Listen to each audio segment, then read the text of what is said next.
আজকের দিনটা কি সুন্দর। চলো আজকে আমরা পিকনিক করি, মজা করে আমরা নাচ গান করবো। লা লা লা লা লা লা লা লা লা লা। পাতলা, এই জায়গাটা সত্যি সুন্দর লাগছে। ছোটবেলার সব কথা মনে পড়ে যাচ্ছে আমার। মনে আছে আমরা গাছের উপরে ঘর বানিয়ে থাকতাম ছোটবেলায়। আমার সব কথা মনে আছে, খুব মজা করতাম।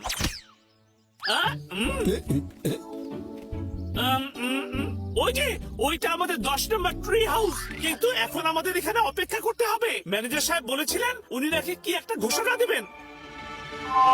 আমরা বিভিন্ন ভাবে মজা করি, আর আজকের কাজটা হলো আগে গিয়ে যে ট্রি হাউসে বেল বাজাতে পারবে তার জন্য আজকের খাবার হবে ফ্রি।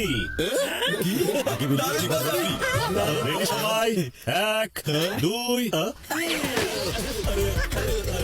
আমার ভাই আজকে আমি জিততে চাই।